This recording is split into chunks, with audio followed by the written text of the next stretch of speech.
Muy buenas noches, queridos amigos. Estamos otra vez en una reunión de el grupo Marcos Escudero que llamamos Diálogos al Café. En esta oportunidad, el tema de hoy es la inversión privada en Bolivia. Es un tema absolutamente crucial para entender hacia dónde estamos yendo y cómo hemos llegado donde hemos llegado. Bueno, vamos a comentar el tema. En este momento, dos personas que han levantado la mano, que son Ramiro Cabero y Armando de la Parra. Así que, por favor, Ramiro, adelante. Bienvenido a la sala. Perfecto, gracias. No, solo dos temas que quería resaltar o destacar. Uno es que un impedimento en los últimos años para la inversión extranjera ha sido el riesgo cambiario. Entonces es muy difícil que alguien se anime a invertir en un país que está muy evidente que va a necesitar devaluar ante la escasez de divisas que tiene, porque obviamente vas a invertir, si el país devalúa, pues tu inversión también se va a devaluar.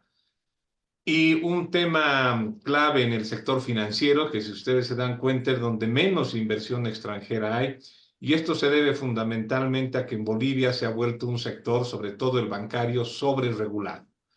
Nadie va a invertir en un lugar donde la autoridad de supervisión te fija la tasa de interés de colocaciones, a qué sectores debes colocar, a cuánto debes pagar por tus captaciones mínimo, y ahora se mete hasta en las tarifas que debes cobrar por transferencias, por tarjeta de crédito, por cajero, etcétera, etcétera. Entonces, creo que eso hay que tener muy en cuenta, que cuando los sectores, más allá de la ley, el regulador tiene tal poder que te puede fijar todo eso, también te ahuyenta la inversión.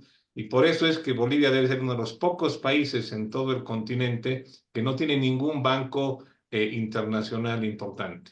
Esos eran dos temas muy puntuales que quería mencionar. Gracias. Gracias, Ramiro. Le voy a pedir ahora a Armando de la Parra. Adelante, Armando. Gracias, Adelante. Roberto. Un saludo muy cordial a todos.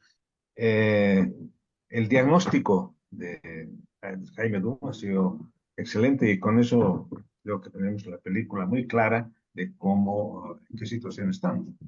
Y una propuesta de acción democrática a través de un proyecto de ley de Henry que obviamente con los aportes que pudieran haber, podría ser algo muy viable en situaciones normales. Es decir, en situaciones normales pensando que estamos realmente en un ejercicio democrático viable, ¿no?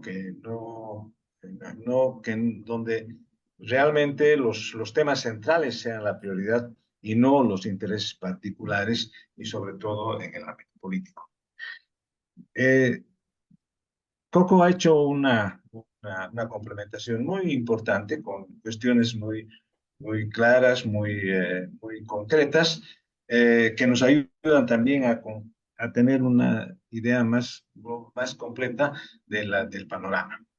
Pero todo esto solo es posible con un cambio político. Es decir, las intenciones, las buenas ideas, el diagnóstico excelente, eh, todo esto no funciona si es que el sistema político en Bolivia se mantiene por lo menos en la misma tendencia que tiene ahora.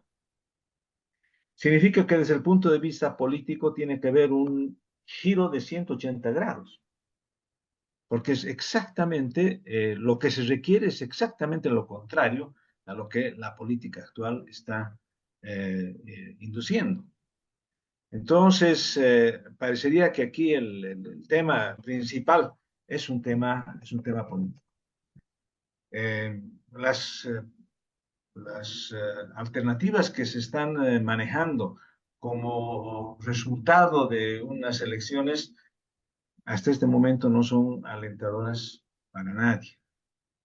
Y obviamente este es un excelente ejercicio que hemos hecho para ponernos en la realidad, pero la realidad es más dura, porque esa realidad, para cambiar esta realidad, hay que cambiar demasiadas cosas. Lo dijo Jorge Rada también, hay que cambiar probablemente también la propia Constitución, que es una traba enorme para fortalecer las inversiones y sobre todo para fomentar la inversión extranjera directa. ¿Por qué estamos tan concentrados en en la inversión extranjera directa? Porque nosotros no tenemos plata, no hay capitales bolivianos, ¿no es cierto? Y la única salvación podría ser que hayan flujo de capitales, pero para eso tiene que cambiar absolutamente todo, las políticas, bueno, ya sabemos. Por lo tanto, yo solamente quiero poner en la mesa el problema, que creo que en el fondo, con buenas ideas que se han dado ahora, nada se resuelve si no tenemos una solución política. Gracias, Armando. Antes de devolverles la palabra a los expositores, yo quisiera hacer un pequeño comentario. Me parece que es importante también para complementar el diagnóstico, ¿no? Y es esta idea de en qué medida la inversión pública ha ido sustituyendo a la inversión privada en los últimos 15 años, ¿no? Creo que eso nos da una pauta para criticar con más eficacia el modelo, ¿no? Porque si hemos tenido una inversión pública tan elevada, ha reemplazado a la inversión privada en muchos casos, y el resultado es una tasa de crecimiento tan baja, se debe en gran medida a la ineficiencia de esa inversión, ¿no es cierto? Y a la demostración de que no tiene sentido persistir en un camino de tanta ineficiencia, porque lo que menciona Armando ahorita de que no hay plata tampoco es tan cierto. Si haya habido un montón de dinero que se ha invertido, pues se ha invertido mal, ¿no? Y en este momento todavía el gobierno está absorbiendo una gran parte de los recursos del ahorro interno, que es de los fondos de pensiones. Los ha nacionalizado, ha desplazado a los, a los fondos privados, a las administradoras de fondos de pensiones por la gestora, y la gestora está prácticamente dedicando la mayor parte de sus recursos a financiar al gobierno, sabiendo que tiene una calificación CCC, o sea, está casi financiándolos a pérdida. Entonces, no es que no haya dinero, es que el campo para la inversión privada ha sido muy limitado, ha sido muy restringido, ha sido reemplazado por un gasto público ineficiente que no ha generado ni el empleo que requeríamos, ni la dinámica productiva, el crecimiento económico que se esperaba. Me parece que es necesario mantener esa crítica a la inversión pública para poder darle un poquito más de fuerza y más vigor a la demanda de que necesitamos una mayor participación de los sectores privados, de los inversionistas nacionales y extranjeros. Quisiera devolverles ahora el micrófono entonces a Jaime Dunn para comenzar. Adelante, Jaime.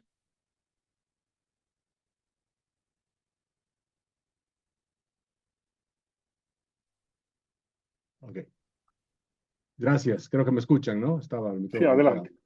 Bueno, mira, gracias por los comentarios, Ramiro, Armando, Roberto, muy interesantes, y voy a tratar de comentar algunas cosas de las cosas que ustedes han dicho que repito, son muy interesantes y me traen a la cabeza muchas ideas. A ver, primero, Roberto, tú hacías una pregunta importante, además decías, ¿por qué esta tendencia liberal, digamos, a la inversión extranjera directa de alguna manera? Te entendí. Bueno, porque, a ver, yo veo que la inversión extranjera directa te ayuda en dos aspectos. Primero, al país como país, obviamente en el crecimiento económico, hacer proyectos que normalmente no podrías hacer, traer capital fresco. Obviamente quieres inversión extranjera directa que traiga capital, no que esté reinvirtiendo sus dividendos.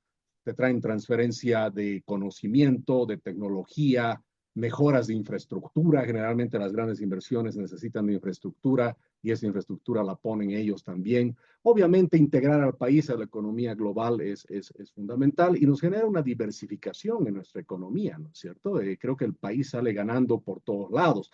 Y para los inversionistas locales, principalmente, eh, oportunidades de negocio y asociación, diría yo.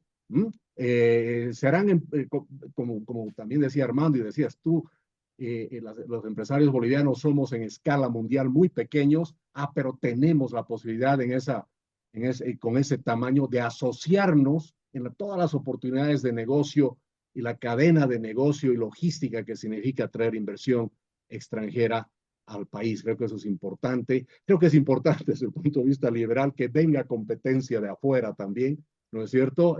Ramiro lo puso muy bien, los bancos no solo que son nacionales por la sobreregulación, pero también están de alguna manera protegidos contra la inversión extranjera, también que puede ser la presencia de otros bancos en el país, aumento de competencia, creo que podría ser interesante. Obviamente, todos los inversionistas locales a través de un inversionista extranjero tienen acceso también no solo a mercados afuera, sino también a mercados en el extranjero. Una cosa que he visto muy interesante, especialmente trabajando como asesor presidencial allá en República Dominicana en su momento, es cómo la inversión extranjera te ayuda a desarrollar el mercado financiero local, ¿no? El mercado de capitales, todo el mercado financiero, la bolsa de valores, las emisiones locales, el cotizar afuera del país y dentro del país, es algo que exigen los inversionistas extranjeros y también una mejora, digamos, de alguna manera en el entorno empresarial, yo veo, ¿no? La inversión extranjera realmente viene con mucha presión de mejorar y dar recomendaciones de cómo el entorno y el ecosistema empresarial debe mejorar. Eso es lo que veo por un lado. Por el otro lado, evidentemente sí ha habido mucho dinero en el país, Roberto, pero claro, el tema es que en las manos equivocadas, ¿cierto? Ha sido el Estado. Hay que preguntar el dinero en manos de quién ha estado este Estado empresario que ha lanzado la idea de este 2024 generar 154 nuevas empresas públicas, ¿no? Antes, por lo menos en el 2006, te decían las empresas estatales son estratégicas. Claro, y una empresa pensaba en el petróleo, telecomunicaciones, las cosas grandes. Hasta billetera móvil ya hace el Estado, ¿cierto? El Estado se ha metido al negocio de hacer ladrilleras en Patcaya, Tarija.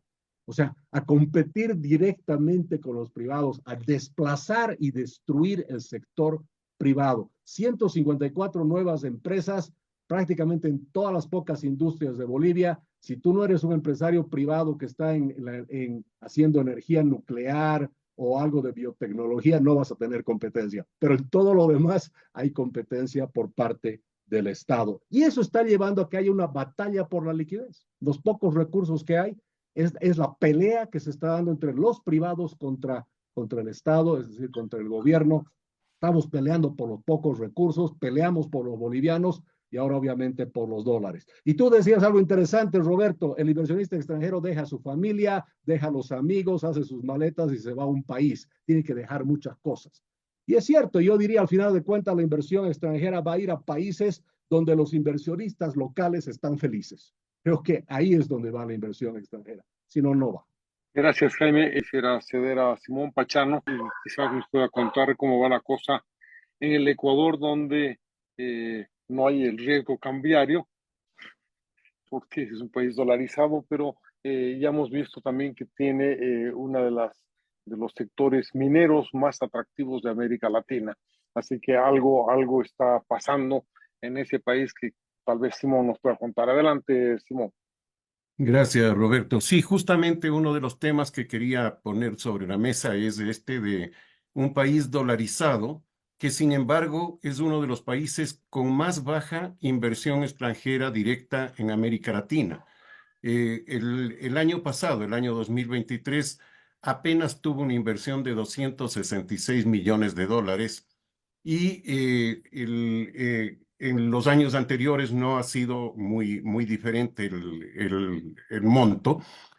Y esto se debe en gran medida a lo que hemos escuchado hoy en la noche en las excelentes exposiciones, inseguridad jurídica, inestabilidad política, añadiría yo. Eso genera una incertidumbre muy grande entre los inversores, la alta carga impositiva que ya se refirieron y que en el caso ecuatoriano hay que añadir un impuesto bastante, digamos, absurdo para esto, que es el impuesto a la salida de divisas, que es un 5% de lo que sale del país, que salga por remesas, por lo que fuera, 5% de impuesto, lo que significa que ese 5%, como lo han dicho muchos economistas, se convierte en realidad en un impuesto a la entrada de divisas, porque el inversor sabe que a la salida va a tener que pagar, además de toda la carga que tiene impositiva, que es bastante fuerte,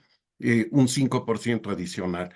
Y esto, insisto, es en un país dolarizado, por lo tanto, sin el riesgo cambiario, pero todos estos otros factores influyen mucho más y le convierten al país en un país muy poco atractivo para la inversión extranjera. Y justamente lo que señalabas, Roberto, el sector minero, que tiene un gran potencial, es también uno de los países con menor desarrollo minero en la zona de los Andes. Eso sería, gracias. Gracias, Simón. Y voy a pasar la palabra entonces ahora a Henry Oporto con un pequeño comentario, si me permites también, Simón, y es en relación al tema de la inestabilidad política. Hoy día estaba viendo datos del Perú, que lleva como 20 años con una tasa de inflación bajísima, con altos niveles de inversión privada, privada nacional y extranjera, y es un país con tremendos problemas de inestabilidad política, ¿no? Prácticamente todos sus expresidentes están o en la cárcel o perseguidos, así que hay algo que ha hecho de manera interesante el Perú, que ha permitido darle esta cierta continuidad a su política económica sin ser fuertemente afectado por la inestabilidad política, ¿no? Entonces, creo que este es un tema adicional de elección. Sí, querías comentar algo, Gabriel. No, solo una cosa, un factor adicional y posiblemente esto puede ser la diferencia con Perú y con otros países, es el alto grado de corrupción. Creo que ese es un factor que tenemos que tomarlo muy en cuenta en este tema como en otros más, ¿no? Ok.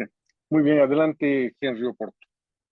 Miren, es evidente que esta propuesta de ley, como alguna otra que pueda también pretender impulsar las inversiones en el país, necesita pues de condiciones políticas, institucionales y sociales adecuadas. Ciertamente, hoy en día esas condiciones no se dan en Bolivia. Ahora, ¿eso hace que este ejercicio sea inútil? Eso limita este ejercicio a un ejercicio puramente académico. Yo creo que no, porque esta propuesta, junto con los estudios de respaldo que estamos difundiendo y sumados a otros estudios que además existen en el país también sobre la problemática de la inversión, están contribuyendo a poner en la agenda pública, en la preocupación de ciertos sectores de la ciudadanía, la problemática de la inversión. Creo que eso es muy importante, sobre todo en un momento en el que está claramente agotado el ciclo de la inversión pública como motor de crecimiento. Pero además de eso, creo que el hecho de formular propuestas concretas pueden también ayudar a superar una creencia muy extendida en la población. Y es que se piensa que solo el gobierno tiene iniciativa, de que el resto de la oposición o de los sectores críticos con el gobierno son incapaces de presentar propuestas alternativas. Yo creo que esta propuesta, como otras, ¿no?, están demostrando que esa creencia no es cierta y que además ha llegado la hora, el momento de pasar del diagnóstico a las propuestas. Creo que el valor que tiene el trabajar en esa perspectiva es que pueden señalar un camino hacia el futuro, que naturalmente requerirá de generar condiciones políticas, sociales, institucionales adecuadas. No vamos a pretender a partir de esta ley que se generen automáticamente esas condiciones, son parte de un proceso. Lo diría de otra manera, esto es sembrar para el futuro. No olviden que además estamos próximos a un periodo electoral donde va a haber debate político, probablemente se van a discutir con más fuerza que en el pasado propuestas alternativas de política económica, de estrategia de desarrollo, en fin. Creo que ese puede ser un escenario interesante para que esta y otras propuestas similares o parecidas puedan encontrar quizás un terreno más fértil y eso pueda contribuir a generar condiciones más apropiadas para un futuro mejor para el país. Muchas gracias, Henry. No sé quién es JRA, que ha levantado la mano. Entonces le voy a ceder el micrófono a condición de que se identifique. Muy Sí, bien. gracias. Yo soy Ricardo Alba, un boliviano que estoy residiendo entre Bolivia y Suiza y actualmente estoy en Suiza. Felicitar a todos ustedes por este ciclo de eventos que hacen y el tema particular que es muy interesante.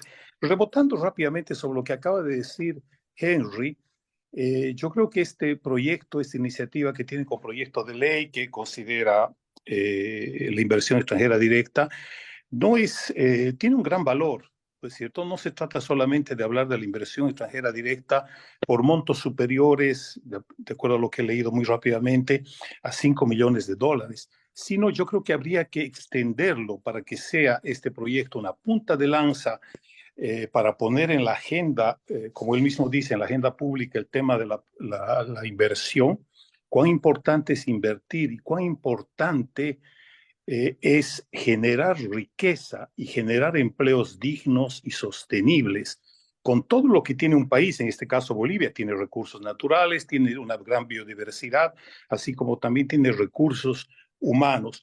Yo creo que se trata de todo eso, movilizar todas estas fuerzas desde el pequeño emprendimiento, desde una startup que puede ser llevada a cabo por estudiantes que tienen una idea y que no necesariamente necesitan un gran capital. El capital hoy en día es mucho más fácil de obtener para ciertos emprendimientos hasta los proyectos que sí necesitan inversión en capital o en apertura de mercados, etcétera, para los cuales los bolivianos podemos asociarnos con socios estratégicos, dependiendo del tipo de inversión, ya sea, repito, en capital o en apertura de mercados o en tecnología o lo que sea.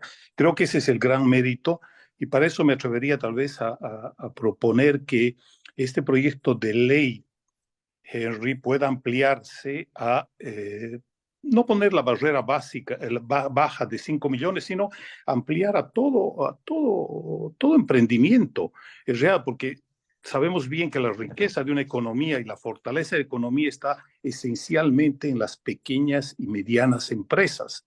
Las grandes sí son importantes, obviamente, pero la fortaleza es sobre todo en este tipo de pequeños emprendimientos y medianos. Yo sé que hay muchas barreras, como tú mismo lo dices en tu libro de cómo somos, que nuestras empresas de talla pequeña y mediana son esencialmente familiares y ese es un problema para poder crecer. Pero efectivamente, si es que consideramos esta iniciativa como una punta de lanza, yo creo que podemos empezar a cambiar desde la base el modelo, ¿no? Obviamente de por sí, y estoy de acuerdo con todas las otras observaciones que hacen. Ese es mi comentario y mi sugerencia. Gracias. Muchas gracias. Además, hay que recordar que la mayor parte de las grandes empresas alguna vez fueron pequeñas. Nacieron a veces en un garaje, como nos lo han mostrado tantas experiencias. Jorge Rada, por favor, adelante. Y Ramiro Cabero tocó un tema del tipo de cambio que efectivamente es un problema coyuntural que complica más el tema ya tradicional de los últimos años de la inseguridad jurídica, el problema laboral, restricciones comerciales, etcétera. Pero a mí me preocupa que este tema del tipo de cambio surge de las famosas subvenciones.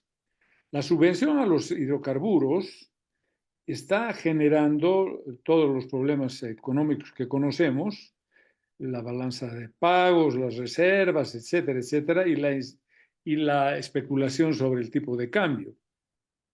Ahora, lo que el gobierno está planteando como soluciones a las subvenciones es desarrollar algunos proyectos alternativos, como por ejemplo el biodiesel o el alcohol en sustitución de la gasolina. El tema del biodiesel va a determinar que el gobierno ponga restricciones a la exportación de aceite y de soya, porque si no, no va a tener materia prima para la planta de biodiesel.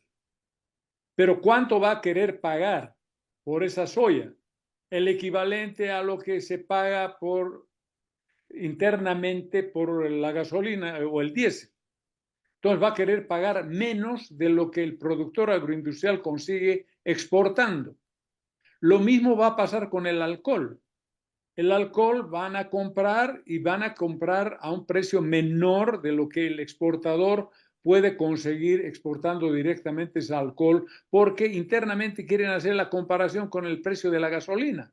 Entonces, eso va a determinar mayor control a nivel de las exportaciones, la menor significación de las exportaciones y no va a resolver el problema de las subvenciones. Aparentemente va a bajar, pero en la macroeconomía todo va a resultar igual, porque vamos a ahorrar en importaciones, pero vamos a reducir también las exportaciones. Ese era mi comentario. Muchas gracias, Coco. Vamos a terminar entonces la sesión de hoy día cediéndole el micrófono por última vez a Jaime Dunn para que haga su exposición final de despedida. Adelante, Jaime. Gracias, Roberto. Antes de hacer el comentario sobre también lo que dijo Ramiro y ahora Jorge sobre el tema del tipo de cambio, definitivamente la inversión extranjera necesita estabilidad del tipo de cambio. Por supuesto, un tipo de cambio fijo y se vuelve muy atractivo en ese caso para la inversión extranjera directa. Ahora, si es tipo de cambio fijo y por qué es una discusión para otro momento. Pero también, insisto, países donde hay inversión extranjera de manera notable, y yo mencionaba el desarrollo de los mercados locales, la inversión extranjera directa te trae el desarrollo, cuando hay tipo de cambio variable, te trae el desarrollo de derivados sobre el tipo de cambio fijo automáticamente. Eso demanda el inversionista extranjero, entonces puede moverse la moneda por todos lados y las operaciones de cobertura con derivados y futuros y opciones sobre moneda se desarrollan automáticamente en los países donde hay mucha inversión extranjera. Primer tema.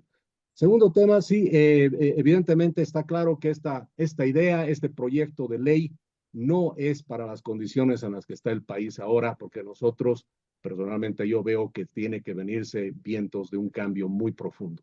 Y hay que estar ya listos con las herramientas para cuando eso se dé, se pueda aportar con algo al país. Decía, la inversión extranjera va a los países donde los inversionistas locales están felices, ¿no?